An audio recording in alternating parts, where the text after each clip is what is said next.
8h08, hoje é sexta-feira, 30 de setembro, estamos a somente 2 dias do primeiro turno das eleições. Chegou! Depois de amanhã, domingo, 2 de outubro, é dia de você escolher o deputado distrital, o deputado federal, senador, governador e presidente da República. É isso, e falando em presidente da República, tivemos ontem, ou melhor, até a madrugada de hoje, o debate entre os presidenciáveis na TV Globo, debate esse que foi muito movimentado, acabou de fato bastante tarde, começou ontem às 10h30 da noite, mas não foi marcado pelo horário não, foi marcado pelo embate, por vezes desrespeitoso, entre os candidatos que lá estavam. Muita gente ficou chateada, né, porque ficou muito tempo ali acordada até tarde, tendo que acordar cedo no dia seguinte para trabalhar, e esperava talvez um momento mais propositivo, mais civilizado do que de fato aconteceu, né, Diego? É isso aí, Ariane. O debate começou às 10h30 e terminou exatamente 1h52 da madruga, quase 2 horas da manhã, total aí de mais de 3 horas e 20 minutos de debate. Foi muito cansativo, foi exaustivo. Qualquer coisa que a gente fala aqui, a gente está num momento tão delicado da política do nosso país que qualquer coisa que a gente fale, você que já tem o seu candidato A vai interpretar de um jeito, você tem o candidato B vai interpretar do outro, mas eu traria aqui para o nosso ouvinte da Nova Brasil FM, que por algum motivo não teve a oportunidade de ver o debate, a seguinte reflexão: não é bacana o que a gente viu essa madrugada, independentemente da sua posição política, de quem você vai votar. Não é respeitoso, não é responsável da parte dos candidatos à presidência da República fazer um espetáculo marcado somente por acusações de mentiras, um excesso de pedidos de resposta, exaltados, destemperados, por vezes escancarando o seu despreparo para assumir ou para continuar e para voltar a assumir a presidência da República. É lastimável, Ariane, que a gente tenha que conviver com isso, porque a política ela tem paixão, ela tem que ter, né? Tem que ter o ânimo, tem que ter ali a defesa, mas não daquela forma, não com os ataques naquele tom. E isso a gente sabe tem um reflexo na nossa sociedade. A gente já está nas nossas famílias, nos nossos ambientes de trabalho, né? Pisando em ovos, tentando ali conter esses atritos na reta final das eleições. E aí quando a gente vê na televisão, com milhões de brasileiros assistindo, os próprios candidatos agindo com aquela postura beligerante, é complicado a gente ficar aqui numa torcida de que isso não vá se reproduzir fora dali, né? Porque ali está o espelho, né? Se o cidadão gosta do candidato tal e esse candidato tal está agindo daquela forma na televisão, ele se sente no direito de fazer daquela forma também.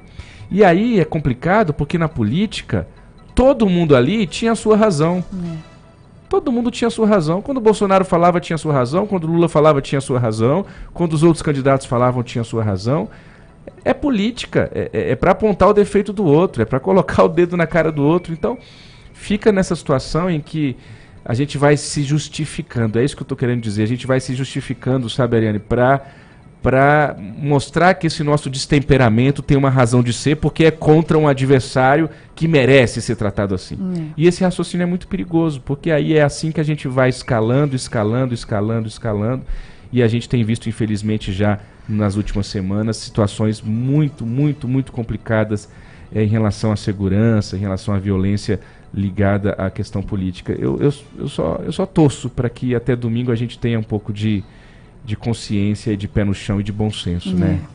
Eu percebo que a cada vez mais, conforme as eleições vão se aproximando, os debates, não digo só os da TV, os debates entre nós, eleitores, ficam mais irracionais. As pessoas ficam mais irracionais. Né? E aí eu me pergunto também se é demais esperar de um candidato ou de uma candidata à presidência da República uma postura de presidente da República, porque assistindo ao debate, a gente não conseguia enxergar muito essa postura em justamente falas destemperadas, momentos em que parecia que alguém ali ia sair no tapa ou que alguém ia deixar o debate porque, enfim, ou ofendeu ou foi ofendido de maneira extremamente grosseira. Então, o que é isso que a gente vive, né? Que momento é esse que a gente vive em que as pessoas não conseguem debater ideias com civilidade, expressar suas opiniões com civilidade? suas indignações também, por que não, de maneira cívica, de maneira respeitosa, e é exatamente, o ponto é exatamente esse. Se essas pessoas, né, no local onde elas estão, não conseguem agir de maneira respeitosa, de maneira ordeira, como que a gente pode esperar, não é, que na nossa sociedade, que no domingo de eleição, que após o resultado, que no dia do segundo turno, se houver, que no dia da posse, a gente vai ter manifestações pacíficas, ordeiras. É a mesma coisa que um jogador de futebol que briga em campo e reprime e condena a briga de torcida.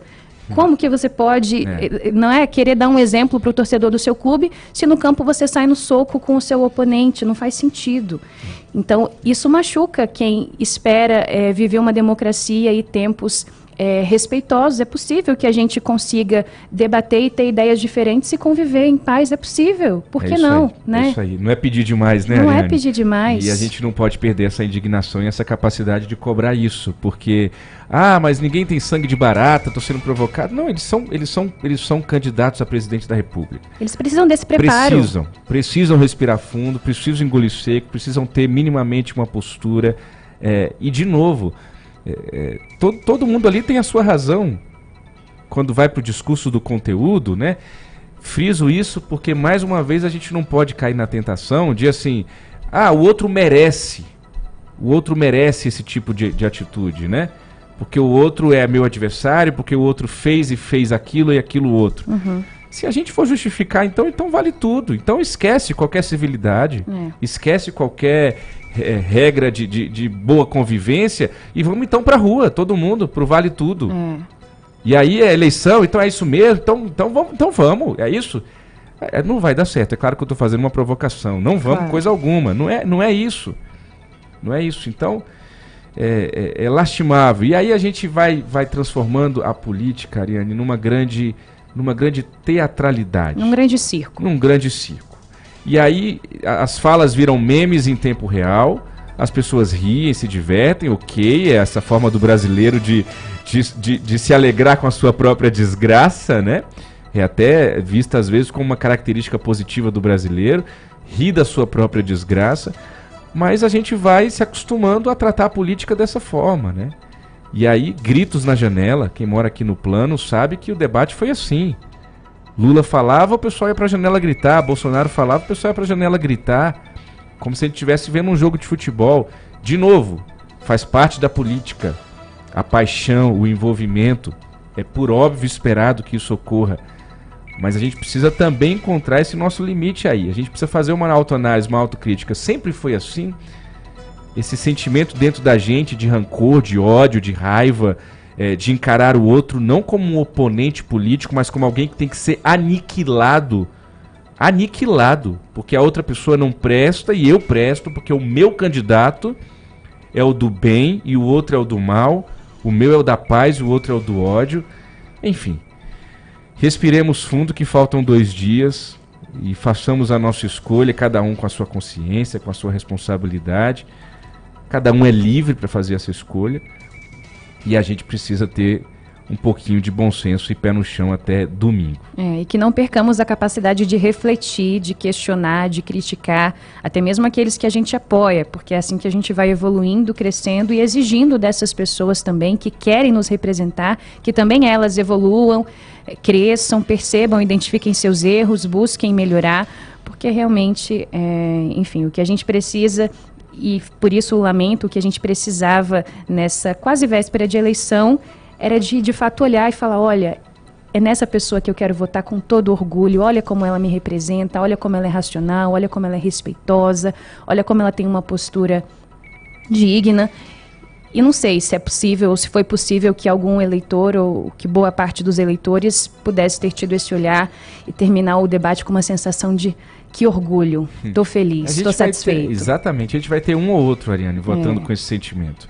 A maioria vai fazer um voto envergonhado. E isso é o reflexo da nossa política hoje. Vou votar tapando o nariz, vou votar fechando os olhos, vou votar sabendo que esse candidato não me representa, mas é o que eu considero menos pior.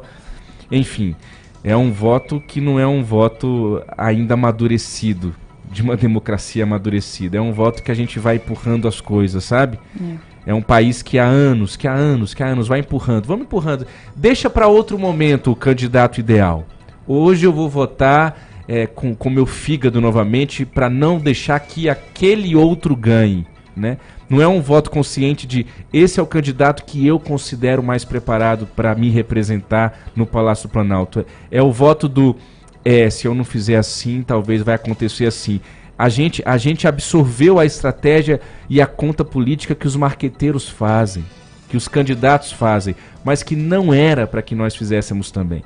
O nosso voto tinha que ser livre dessas interpretações de estratégia. Não vou votar assim porque se eu votar assim o outro vai ganhar também, então eu vou votar mesmo não gostando dessa pessoa. Não, o seu voto não tinha que ser assim. É uma pena que a gente esteja se aproximando de um primeiro turno que vai ser assim. As pessoas vão votar fazendo cálculos políticos e não com a consciência livre de que aquele de fato é o que você considera o mais preparado para comandar o país. É isso aí.